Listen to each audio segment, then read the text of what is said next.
Hello and welcome back to Shakesyear. We are still working on Henry V, and we get to hear from King Henry V today in Act 4, Scene 1.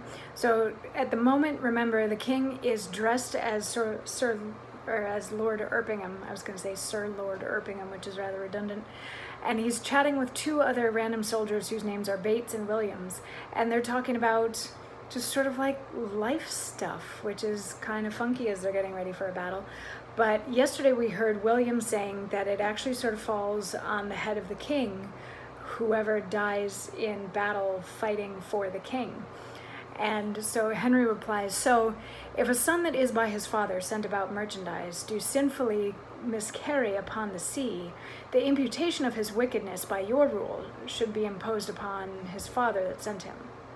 Or if a servant, under his master's command, transporting a sum of money, be assailed by robbers and die in many irreconciled iniquities, you may call the business of the master the author of the servant's damnation. But this is not so. The king is not bound to answer the particular endings of his soldiers, the father of his son, nor the master of his servant, for they purpose not their death when they purpose their services. Besides, there is no king, be his cause never so spotless, if it come to the arbitrament of swords, can try it out with all unspotted soldiers.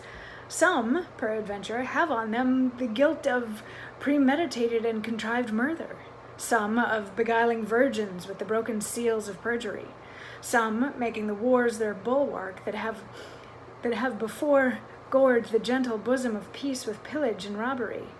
Now, if these men have defeated the law and outrun native punishment, though they can outstrip men, they have no wings to fly from God. War is his beetle, war is his vengeance, so that here men are punished. For before breach of the king's laws, in now the king's quarrel. Where they feared the death, they have borne life away, and where they would be safe, they perish. Then, if they die unprovided, no more is the king guilty of their damnation than he was before guilty of those impieties for the which they are now visited. Every subject's duty is the king's, but every subject's soul is his own. Therefore should every soldier in the wars do as every sick man in his bed, wash every moth out of his conscience, and dying so, death is to him an advantage. Or not dying, the time was blessedly lost, wherein such preparation was gained. And in him that escapes, it were not sin to think that making God so free an offer, he let him outlive that day to see his greatness and to teach others how they should prepare." Which I actually think is a pretty solid argument. What he's basically saying here is that almost no soldier that goes to war is without some sort of guilt or some sort of sin. And if the king hires them to do a job and they happen to die while doing that job, the fact that they have to answer for the sins of their life before the king hired them is not the king's fault. Which is, I guess that makes sense. So he also just then sort of encourages all of his men to make peace with their God on the off chance that they die now in the war, because then they, will get to go to heaven and have a clean conscience.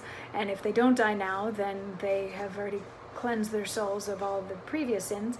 And it might not be a bad thing to say that God would look favorably upon those who repent before they go into war and maybe let them live a little bit longer.